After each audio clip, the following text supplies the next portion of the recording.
How do you support someone who is having suicidal thoughts? Let's talk about that really quickly because I think that is um, the meat and potatoes of what supporters need to know. Like someone calls you or texts you and they're sounding like they're wanting to end their life. All right, they're sounding like you know they are just at their wits end. They don't know what to do and they want to complete a suicide, whether they say it straight up, like, I want to die, I'm going to complete a suicide, I'm going to hang myself, I'm going to crash my car, I'm going to take these pills, I'm going to use this firearm, whether they say it explicitly, straight up, you know, clearly, very directly, or whether they say it in a way that is like cryptic. Like, oh, I just, sometimes I just want to go away, get away from here. Um, and not like a vacation. It sounds like they're saying they want to go away and never come back, or sometimes I just wish I could sleep forever. If they say something like that, like whether they say it directly or indirectly, here are a few steps that you can take to support them. All right. And I should mention before I mention these steps, I should mention that also I've heard that some people who have suicidal thoughts, they'll sometimes post something on social media or on their social platforms. Um, that just feels cryptic, or like, you guys are going to be upset when I'm gone, but don't worry, it's going to be over soon, or they'll post something like that, which is a cry for help. And so if you find yourself, you know supporting a friend who is either directly or indirectly expressing suicidal thoughts, here are a few steps that you can take to support them with staying alive. Okay. Step number one, which, gosh, I learned this from on the job training decades ago. But step number one, ask a question, a very direct question. I think they called it ask a question, save a life. Okay. You want to ask a very direct question. You don't want to say, you're not thinking about having, completing a suicide, are you? You don't want to ask it like that. That's like, they could be like, oh, no, I didn't mean it like that. No, you want to ask a very direct question. You want to say something like, are you thinking about completing a suicide? And then you want to pause and let them answer and let the silence be the silence. Don't fill the silence with like, I don't want to offend you. Or, I know I might be coming in too strong, or, I don't want to, upset you. No, no. Ask a very direct question. Are you thinking about completing a suicide? Or you might ask, when you say you just want to sleep forever, are you saying like you want to die by suicide? You want to complete a suicide? Is that what you're saying? And then let them answer. Basically you want to ask a clarifying question that is direct, and they either going to answer yes or no. It leaves no room for them to be all cryptic and just get straight to it. Sometimes what I'll say is, I don't want to jump to conclusions, but I also don't want to assume that I know what you meant there. So I just want to ask you directly, are you having thoughts of suicide? Or I might say, are you thinking about dying? Are you talking about you want to die by suicide? Or are you saying that you want to complete a suicide? I ask those very direct questions, and then I will leave the space for them to answer. I will not fill the space. I will not ramble. I will not backpedal and say, oh, I didn't mean to. Are you thinking about killing yourself? Are you thinking about completing a suicide? And if we are face to face, then I am maintaining a pretty consistent eye contact, because this is serious. Because this is serious, and because so many people who are having suicidal thoughts, they have no one who is asking them this direct question, and so they kind of skirt through this topic until they are actually at wit's end and they complete the suicide, and no one knew. No one knew that they were having these thoughts. No one knew that they were seriously considering acting on these thoughts.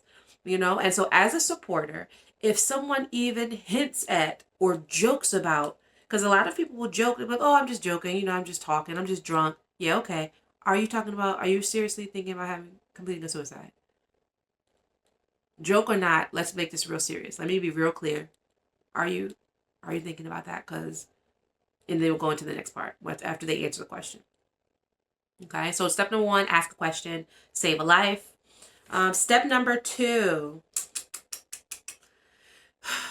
if they should suggest that they are having thoughts of suicide, right? They are having thoughts of suicide. They are thinking about acting on these thoughts. Okay, this is where you have a couple of options. Number 1, you can give them a suicide hotline or warm line, a crisis line, and have them call. You can have them call right then while you're watching them. You can call from your phone with them on in the room, or you can just pass the number to them, especially if they're like out of state or in a different location. You can just text it to them, pass it to them, and encourage them to call. Okay, so that's one. You can connect them to a crisis line. The second option, if they are having thoughts of suicide, is you can in some way connect them to another type of professional. Most times we recommend taking them to the nearest ER, and letting them know, that this person is in a suicide crisis and they need support. And those individuals there are trained to sort of navigate this situation, right? So that's another, if you need like on-site support, we encourage you to make sure you get them to the ER. Or if they're able to get themselves to the ER without like completing a suicide on the way, they can take themselves. Uber can take them, a friend, a relative, anybody can take them. It just depends on the details. If you're supporting someone who they have said, yes, I want to die by suicide, and the method that I want to use is the method that I want to use is I'm going to crash my car, then we don't want them driving to the nearest ER. Because between the time you guys stop talking and the time they get to the ER, they may have attempted to complete the suicide. Okay, so I suppose if you're going to ask a question, let's go back to number 1 then. If you're going to ask a question, hey, are you thinking about completing a suicide? Are you having thoughts of suicide right now? Or today? Or recently? After you ask that question, suppose maybe you want to explore if there's a plan, if there's a method. Are they going to overdose? Do they want to use a firearm? Do they want to crash their car? What's the plan? What kind of thoughts are you having? That might be the second question. And there are a number of questions. I'm actually going to do a separate video of like all the questions that you can kind of like consider. Okay. But no, step number 1, ask a question. Step number 2, you want to connect them to someone who is trained to support them. Natural supporters are great. Family, friends, coworkers, great. But also, unless you are trained in this type of work or with navigating people through every level of this, you're only going to be able to take this so far. You're only going to be able to support them but so far, before it's not helpful for you and it's not helpful for them to continue the conversations. And so you want to connect them. Step number 2, you want to connect them to trained professionals. All right. It doesn't necessarily have to be a licensed therapist or counselor, although if they do have a license or a therapist or counselor, have them call them. Call them, schedule an emergency appointment, let them know you're having suicidal thoughts. But in the meantime, connect them to a hotline, or a warm line, which is usually available 24/7 in most places. You can reach out to someone. I know 988 is, it's increasing in popularity these days. So just dialing 988 is something that you can connect them to. But also the nearest ER as well. Okay, so those are 3 options for connecting them to trained professionals who are already equipped and experienced with navigating individuals through suicidal thoughts. Okay. The third thing that you can do when you're supporting someone, is you can do what we call like a wellness check or a welfare check. You yourself can say, I'm coming over and put my eyes on you, make sure you're good. I need to see you. I need to hug you. I need to know that you're okay. And so you can go and in person, go see them, go sit with them, go be with them, go check in with them on site. That's one thing. That's one option. The other option is, and this option is like a little bit more intrusive and sometimes very like uncomfortable for certain people. But the other option is you can call the local police department and you can let them know, hey, I have a friend or relative who is talking like they have suicidal thoughts, like they're going to complete a suicide, and I'm concerned for their safety, could you do a wellness check or welfare check? Could you visit, go just knock on the door, go see if they're okay, see if they have not unalived themselves, basically. And so you can send the police department there. Law enforcement is, um, they already know what's happening. Okay, they already know what to do there. They're prepared to go and check and make sure that they're safe. Okay, that your person is safe.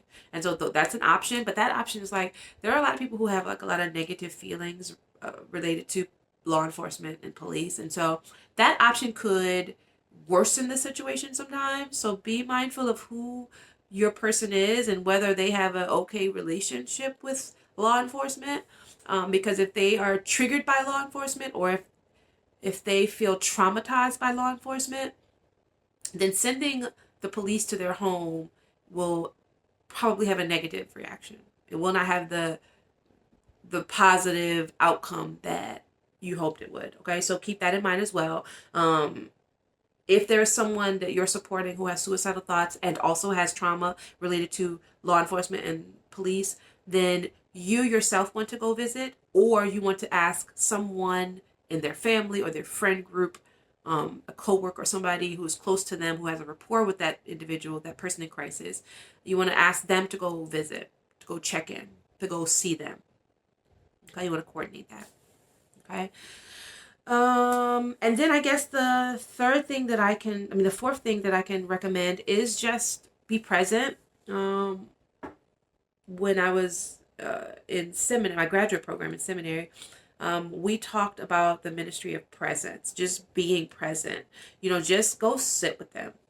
Just go sit with them. Even if you guys are sitting in silence, even if they're just crying the whole time and you have no words to say, just be there. Just be a person that they can just rely on or lean on, or just someone who can hold space for them while they are just like feeling their feels, and just do it from a place of non-judgment. Just go be a non-judgy supporter, who wraps your arms around them, who gives them kind words and just lets them know, like, it's gonna be okay, it's gonna work out eventually. Everything eventually works out for our good. Everything serves us.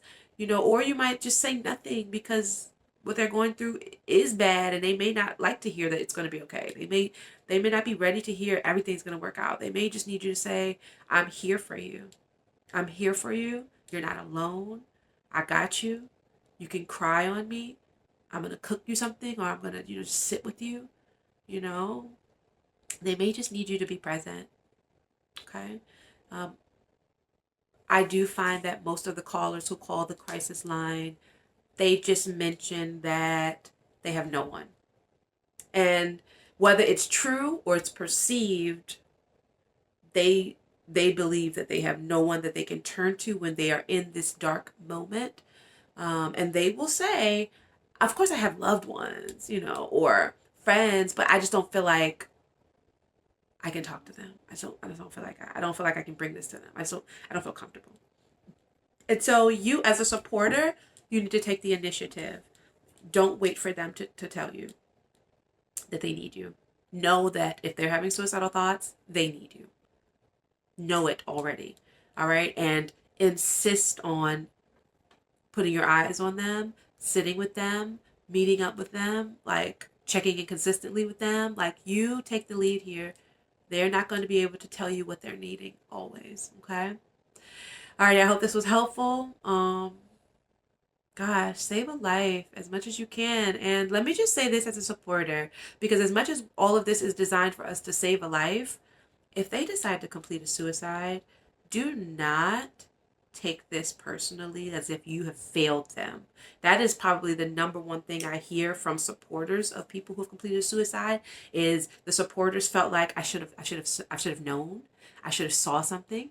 I should have paid more attention. I should have checked in more. And that's not fair. Those are unfair expectations. You cannot know what someone does not tell you or what someone does not reveal. You cannot read a mind, And if you are not trained to notice the subtleties of suicidal ideation, you cannot just know what you don't know. So cut yourself some slack. If you have done all of these things that I've named and someone does decide to still complete a suicide, you are not to blame. You are not to blame. You did everything that you could do. And they just had their mind set on doing what they needed to do to solve their problem. And that is, on one hand, that's their right to complete a suicide. And on the other hand, um, you did everything. You did everything. And them completing a suicide is no indication of how much you love them or uh, how good of a supporter you are. Okay? Alrighty, y'all. Be safe.